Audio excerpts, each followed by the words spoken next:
Hello friends, तो आज हम एक्सप्लेन करने वाले हैं बॉर्डर 2 मूवी को। मूवी आपको ज़रूर पसंद आएगी, तो चलिए शुरू करते हैं। कहानी की शुरुआत में 1971 का सीन दिखाया जाता है। इंडियन आर्मी ने सीमित संसाधन होने के बावजूद कभी अपनी पोस्ट से रिजाइन नहीं किया।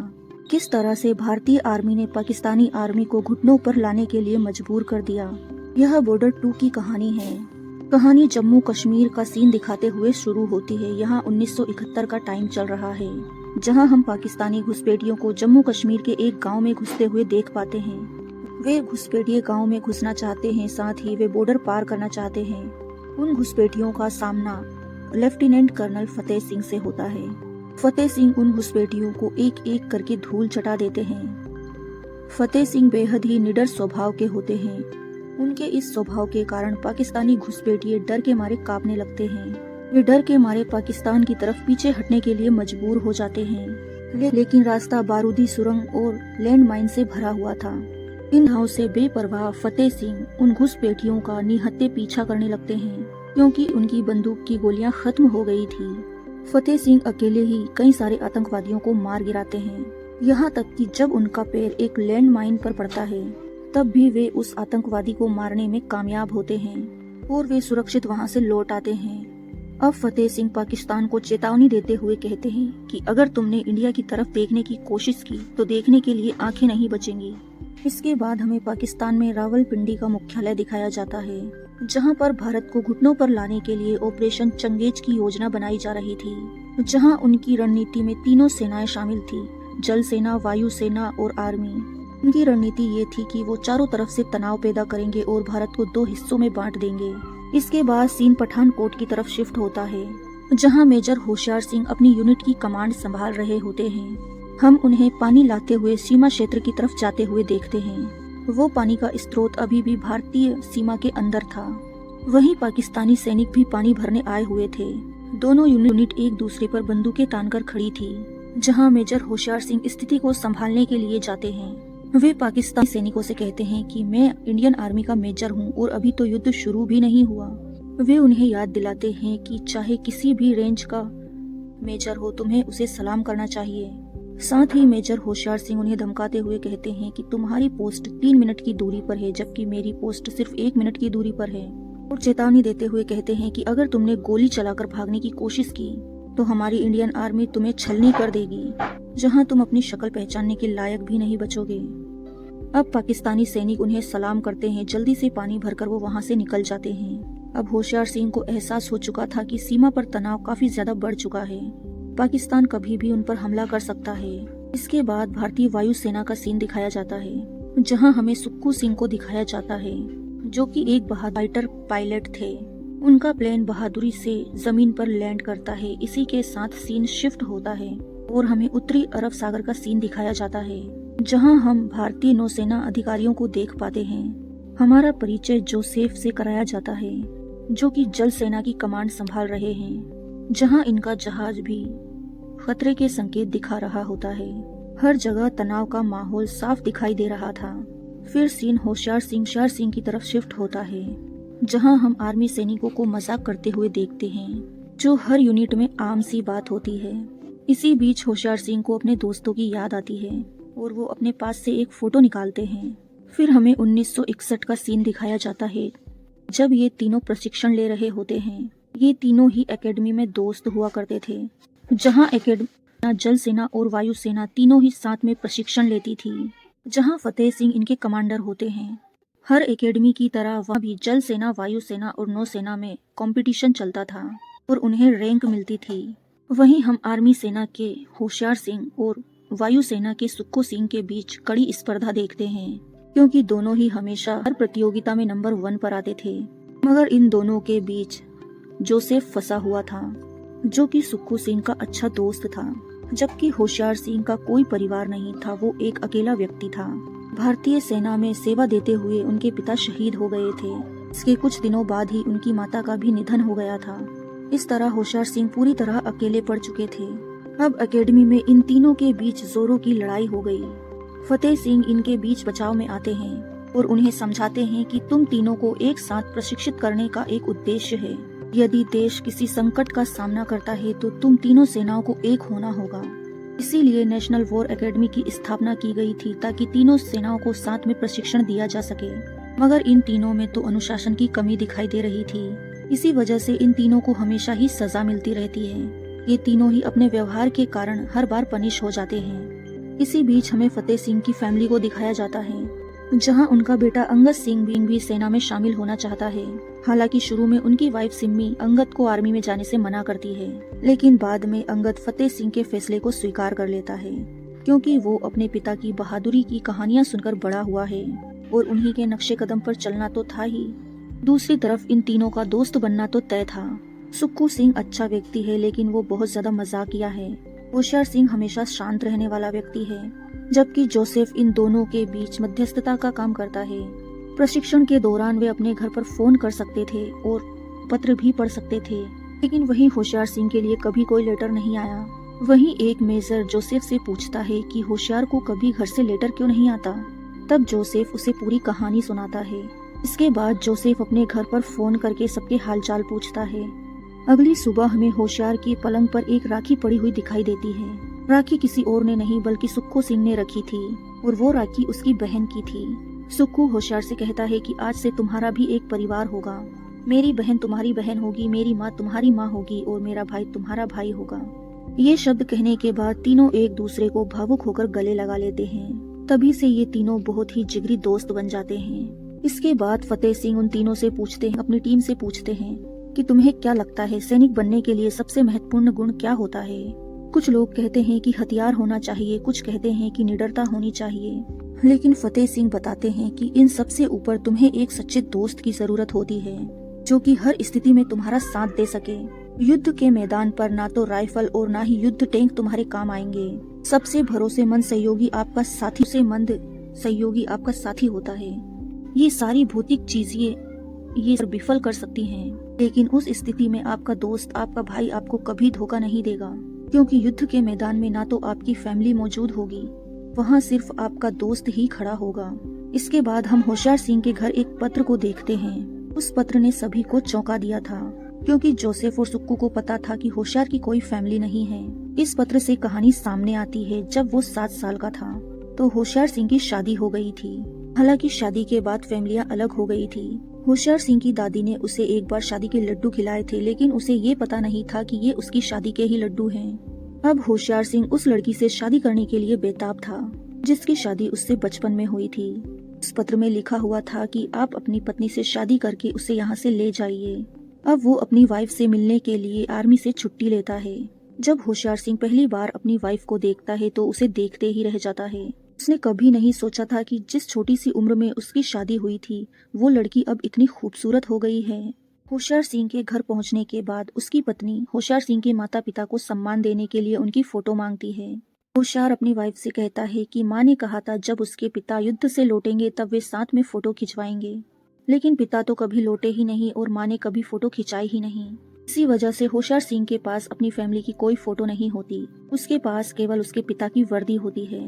उसकी पत्नी वर्दी को ही सल्यूट करती है, जिससे होशियार सिंह बहुत ज्यादा भावुक हो जाता है और उसे अपनी पत्नी से बहुत ज्यादा प्यार हो जाता है। वो अपनी वाइफ का कभी नहीं छोड़ने वो वादा करता है और ये एक साथ कई सारा और ये होशियार सिंह इसके बाद अपनी पोस्ट पर वापस लौट आता है, लेकिन वो बीच बीच में अपनी वाइफ से मिलने जाता रहता है। इसी बीच होशियार सिंह की वाइफ प्रेग्नेंट हो जाती है और जब होशियार सिंह को ये पता चलता है तो वो काफी खुश होता है और अपने आने वाले बच्चे के लिए झूला बनवाता है। इसके बाद दृश्य राखी समारोह में बदल जाता है, जहां हम होशियार सुक्खू और की बहन उसको राखी बांधती है और कहती कि तुम सभी तो शादीशुदा हो और तुम्हारे बच्चे भी होने वाले हैं, लेकिन मेरा भाई तो शादी करता ही नहीं। करती है कि सुक्खू एक लड़की को पसंद करता है और उसके पास उस लड़की की फोटो भी है और उससे वो शादी करने के लिए तैयार भी है, लेकिन वो पहले उस लड़की से बात करने की शुरुआत नहीं करने वाला। होशियार और जोसेफ एक प्लान बनाते हैं, क्योंकि वे अपने दोस्त के स्वभाव को जानते हैं, जो कि हर चीज में फर्स्ट आना चाहता है। अब वे उसके मजे लेने के लिए सुक्खू से कहते हैं कि लड़की की फैमिली ने तुमसे शादी करने के लिए मना कर दिया है। सुक्खू की माँ तुरंत इस बारे में सुक्खू को सूचित करती है और उसे फोटो वापस करने के लिए कहती है। तो यहाँ सुक्खू का अहंकार जाग उठता है। वो लड़की से मिलने के लिए दौड़ता है। अब उसे समझ आता है कि उसके लिए अब सुक्खू है। उसे एहसास हुआ था कि उसकी फैमिली ने उसके लिए ये कदम उठाने के लिए पूरी प्लान बनाया था। यहाँ पर सुक्कू का पोपट हो जाता है। इसके बाद सुक्कू की शादी हो जाती है, जहाँ होशियार और जोसेफ बहुत जोरों से डांस करते हैं। हालांकि उत्सव को खराब कर देती है, जहाँ बताया जा रहा था कि बॉर्डर पर तनाव बढ़ गया है, जहाँ पाकिस्तानी घुसपैठियों ने जहाँ पी है। परिणाम स्वरूप सभी सैनिकों की छुट्टियां तुरंत ही रद्द हो जाती हैं और उन्हें अपनी पोस्ट पर वापस रिपोर्ट करने का आदेश दिया जाता है। इसके बाद दृश्य फतेह सिंह की तरफ बढ़ता है, जो एक द्रोही मिशन का संचालन कर रहे होते हैं, जहां ग्रामीण बड़ी संख्या में अपने घरों को खाली कर रहे होते हैं। फतेह सिंह गाँव वालों से पूछते हैं कि तुम लोग गाँव खाली क्यों कर रहे हो। इस पर गाँव वाले कहते हैं, पूछने पर वे बताते हैं कि सीमा पड़ गई है और दोनों तरफ के सैनिकों की गोलीबारी के बीच उनका गांव फंस गया है। जान जाने के डर की वजह से वे अपने घरों को छोड़ रहे हैं। गांव के आसपास क्षेत्रों पर पाकिस्तानियों ने कब्जा, जहां पाकिस्तानी सैनिकों ने कई इंडियन सैनिकों को मार डाला था। फतेह सिंह के इस मिशन का काम दुश्मन सेना को खदेड़ना था और जिस जमीन पर पाकिस्तानियों ने कब्जा किया था उसे वापस पाना था। फतेह सिंह अपनी यूनिट के साथ आगे बढ़ते हैं। सबसे पहले वे रेडियो सिग्नल विभाग को खत्म करने की सोचते हैं। उनका प्राथमिक उद्देश्य दुश्मन के रेडियो ऑपरेटर को खत्म करना होता है, ताकि उन्हें कोई सपोर्ट न मिल सके, ताकि उन्हें संवाद करने से रोका जा सके। इसी बीच इंडियन आर्मी पाकिस्तानियों के बीच घुस जाएगी और उन्हें खत्म कर देगी। साथ ही वे लैंड माइन्स भी बिछाएंगे। यदि पाकिस्तानी आर्मी फिर से हमला करती है तो बारूदी सुरंगों और लैंड माइन से वे नष्ट हो जाएंगे। यही फतेह सिंह की योजना थी। अब ये लोग इसी रणनीति के साथ आगे बढ़ रहे होते हैं, लेकिन फतेह सिंह देखते हैं कि रेडियो ऑपरेटर खत्म करने के बाद भी पाकिस्तानियों का संचार बंद नहीं होता। अन्य सैनिक रेडियो संपर्क बनाने की कोशिश जारी रखते हैं। इसी वजह से फतेह सिंह खुद ही रेडियो उठाते हैं। इसीलिए अब यहाँ कोई पाकिस्तानी सैनिक नहीं है। भारतीयों ने इस क्षेत्र पर घुसपैठ कर दी है और अब भारतीय पाकिस्तानियों के क्षेत्र में हैं। फतेह सिंह चेतावनी देते हुए कहते हैं कि अगर तुम्हें जीवित रहना है तो यहाँ से चले जाओ, वरना ना तो तुम्हारी सीमा सुरक्षित रहेगी और ना ही तुम सुरक्षित रहोगे। फिर हमें दूसरी तरफ दिखाया जाता है, जहाँ पाकिस्तानी कमांडर जिक्र कर रहे होते हैं। वो सीन फतेह सिंह को उनके बेटे की मौत का याद दिलाता है। वो कहते हैं, क्या तुम्हें याद है कैसे मैंने तुम्हारे बेटे को तड़पा तड़पा कर मारा था? तुम्हारा भी वही हश्र होगा। ये सीन हमें फ्लैशबैक में ले जाता है। हम उस दिन को देख पाते हैं जब अंगद का पत्र आया था। फतेह सिंह की फैमिली गुरुद्वारे गई हुई थी। पत्र पढ़कर वे बहुत खुश थे, ये जानकर कि उनका बेटा अंगद सुरक्षित है। लेकिन अचानक से ही खबर आती है कि अंगद शहीद हो गया है। वे अंगद को फोन करने की कोशिश करते हैं, लेकिन उनका किसी से भी संपर्क नहीं हो पाया, क्योंकि जब उनका बेटा शहीद हुआ उस वक्त वे गुरुद्वारे में थे। अब सीन वर्तमान में शिफ्ट होता है, जहां फतेह सिंह कहते हैं कि मैं 1 मिनट का मौन रख रहा था, क्योंकि हम दुश्मनों के मरने पर भी 1 मिनट का मौन रखते हैं और अब तुम भी मरने वाले हो, इसीलिए मैंने 1 मिनट का मौन रखा था। फतेह सिंह कहते हैं कि शहीदों के नाम हमें डराते नहीं हैं और ना ही हमारा खून जमाते हैं। तुम्हारी मौत तो मेरे हाथों ही होगी। इतना कहने के बाद फतेह सिंह फोन कट कर देते हैं और पूरी पोस्ट को खत्म कर डालते हैं। फिलहाल चक्रपुरम गांव उनके नियंत्रण में था और इन्होंने वहां बारूदी सुरंगें बिछा दी होती हैं। उन्होंने एक प्लान भी बनाया है।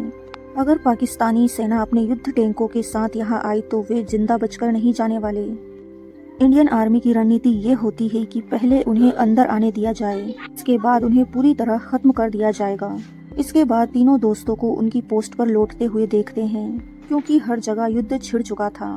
इसके बाद हम अचानक से हम सिक्खू एयरवेस पर हमला देखते आते हैं और बमबारी शुरू कर देते हैं। सिक्खू अपना विमान उच्च जोखिम वाले स्थान पर उड़ाते हैं और उनसे युद्ध कर रहे होते हैं। सिक्खू इस लड़ाई में शहीद हो जाते हैं, लेकिन उन्होंने बहुत ही निडरता से लड़ाई लड़ी, क्योंकि कल्पना से परे था। दूसरी तरफ हमें लेफ्टिनेंट जोसेफ को दिखाया जाता है, जिनके नौसैनिक जहाज पर हमला होता है। जब वे इस हमले को संभालने की कोशिश कर रहे होते हैं तो एक पाकिस्तानी पनडुब्बी उनके जहाज पर, जिससे जोसेफ का जहाज डूबने लगता है। जहाज में पानी भरने लगता है। पाकिस्तानी सेना बहुत खुश होती है। वहीं सोनार रडार ने काम करना बंद कर दिया था, जिससे खतरों का पता लगाना असंभव हो रहा था। जोसेफ कुछ लोगों को बचाने में कामयाब होते हैं। वे लाइफ बोट का उपयोग करके कुछ लोगों को सुरक्षित बाहर निकालने के चक्कर में खुद पीछे रह जाते हैं। हालांकि वे इस प्रयास में विफल हो जाते हैं। भी पाकिस्तानियों द्वारा एक और बम फेंका जाता है और सोनार सक्रिय हो जाता है। पाकिस्तानियों ने बमबारी शुरू कर दी होती है और विस्फोटक पनडुब्बी से टकराता है। पनडुब्बी को सतह पर आना पड़ा क्योंकि वे पानी के नीचे नहीं रह सकते थे। अगर पनडुब्बी में पानी भरना शुरू हो जाता तो वे डूबकर ही मर जाते। जोसेफ की पनडुब्बी सतह पर आती है, वैसे ही उनके ऊपर एक और बमबारी होती है, जहां जोसेफ बुरी तरह से बमबारी से प्रभावित हो गया था। जोसेफ का शरीर खून से लथपथ था, फिर भी वे हार नहीं मान रहे थे क्योंकि पनडुब्बी लाइफ बोट का पीछा कर रही थी। उनके ऊपर फिर से एक और बमबारी होती है और यहाँ पनडुब्बी पूरी तरह नष्ट हो रही थी। यहाँ पाकिस्तानी पनडुब्बी भी ध्वस्त हो जाती है, लेकिन इस लड़ाई में भी हम जोसेफ को शहीद होते हुए देखते हैं। ये खबर सभी यूनिटों में फैल गई थी कि हमारे कई के साथ पाकिस्तानी सेना हमारे कई क्षेत्रों पर कब्जा कर रही थी। वहीं हमारी सेना भी उनका डटकर मुकाबला कर रही होती है। इस खबर को सुनने के बाद होशियार सिंह का गुस्सा बढ़ जाता है। उन्हें सूचना मिलती है कि पाकिस्तानी सेना ने जयपाल क्षेत्र में अपना बेस बना लिया है और वे धीरे धीरे भारतीय सीमा की तरफ बढ़ रहे हैं। अब होशियार सिंह का खेल सीधा था कि वो पाकिस्तान में घुसेंगे और सीधे ही उन पर हमला करेंगे, वहां इंडियन झंडे गाड़ेंगे। इसी बीच पाकिस्तानी सेना को चपलान गांव पर हमला करते हुए देख पाते हैं। इसी बीच हम पाकिस्तान पर डटी हुई है, वे खुद ही सब कुछ संभालते हैं। इंडियन आर्मी ने ये योजना बनाई थी कि पाकिस्तानी टैंक इंडिया के अंदर प्रवेश करेंगे, लेकिन वे बाहर से ही इंडिया के अंदर गोलीबारी करते हैं क्योंकि पाकिस्तानियों ने इंडियन आर्मी को पहले ही बारूद बिछाते हुए देख लिया था। जरपाल क्षेत्र में जब पाकिस्तानी सेना को पता चलता है कि केवल 150 सैनिकों की इंडियन टुकड़ी उन्हें खत्म करने आई है, तो वे हंसने लगते हैं क्योंकि उन्होंने तो अपनी रणनीति पहले ही बना ली थी। मगर यहाँ होशियार सिंह बिल्कुल निडर थे। वे अपनी टीम को ले जाते हैं और पूरी रणनीति समझाते हैं। सबसे पहले उन्हें पाकिस्तानियों की LNG पोस्टों को खत्म करना होगा, जो पाकिस्तानियों को भारी कवरिंग फायर प्रदान करने वाले थे। इसके बाद इंडियन आर्मी रेंगते हुए आगे बढ़ेगी और वे पाकिस्तानियों पर बम फेंकेंगे और फिर नीचे उतरने के बाद वे उन्हें मारने के लिए चाकू का उपयोग करेंगे। अब इंडियन आर्मी ठीक ऐसा ही करती है। इस युद्ध में दोनों पक्षों के कई सैनिक मारे जाते हैं, मगर होशियार सिंह डटे हुए थे। वे किसी तरह एक LNG पोस्ट को नष्ट करने में कामयाब हो जाते हैं, मगर वे बुरी तरह घायल हो चुके थे। उनकी आंखों के सामने उनके दोस्त कामयाब हो रहे थे, दुश्मन एक एक करके गिर रहे थे। यहाँ इंडियन आर्मी को अपने घर परिवार की याद आ रही थी, लेकिन फिर भी वो डटे रहते हैं। वो अपने ख्यालों में अपनी पत्नियों से कह रहे होते हैं कि मैं जरूर लौटूंगा, या तो चलते हुए या तिरंगे में लिपट कर, लेकिन मैं घर जरूर कम थी। लेकिन फिर भी वे पाकिस्तानी सेना पर भारी पड़ रहे थे। उन्होंने पाकिस्तानियों को योजनाबद्ध तरीके से एक एक करके खत्म कर दिया था। वे बुरी तरह से घायल हो चुके थे। अंत में पाकिस्तानी टैंकों को इंडियन आर्मी की तरफ बढ़ते हुए देख पाते हैं, जहां होशियार सिंह के पास टैंकों का सामना करने के लिए कुछ नहीं था। लगभग उनके सभी हथियार खत्म हो चुके थे। इसी बीच चक्रान गांव में हम उसी कमांडर को देख पाते हैं जिसने फतेह सिंह के बेटे को मारा था, जो फतेह सिंह को फिर से चुनौती दे रहा था। इस बार फतेह सिंह खुद ही बम लेते हैं और एक के बाद एक पाकिस्तानी टैंकों के नीचे रखना शुरू कर देते हैं। वह उन्हें एक एक करके निष्क्रिय कर देते हैं और टैंकों के मिसाइल लॉन्चरों पर ग्रेनेड रख देते हैं, जिससे उनमें विस्फोट हो जाता है। जैसे ही कमांडर नीचे आता है तो फतेह सिंह उन्हें मारने ही वाला होता है, लेकिन अपने बेटे के शब्दों को याद करते हुए वे उसे छोड़ देते हैं, यह कहते हुए कि आज तुम मेरे बेटे की खातिर बच गए। तो कमांडर ने उनसे जान की भीख मांगी। यहाँ फतेह सिंह ने दया दिखाई। इसके बाद जब वापस जयपाल क्षेत्र में जब टैंक आगे बढ़ रहे होते हैं, तो हम उन्हें रॉकेट लॉन्चर और अपनी पूरी सेना के साथ आते हुए देखते हैं। फतेह सिंह कमांडर का सिर कलम कर देते हैं। अब यहाँ होशियार सिंह मुस्कुराते हुए कहते हैं तुम एक को तो हम पूरा हिंदुस्तान लाएंगे। इसी के साथ ये लोग पाकिस्तानी सेना को उनकी सीमा के पार ही खदेड़ देते हैं और जरपाल क्षेत्र में फिर से एक बार भारतीय ध्वज लहराया जाता है और सभी इंडियन सलाम करते हैं। इस युद्ध में हमारे कई इंडियन सोल्जर शहीद हो गए थे। यहाँ शहीदों को सम्मान दिया जाता है। होशियार सिंह अपने हर दोस्त के घर जाते हैं और उनके अंतिम संस्कार में शामिल होते हैं। ये बहुत ही भावुक दृश्य था। वे बहुत ही शानदार है, देखने लायक है। आप लोग जरूर जाकर देखिए। Thanks for watching.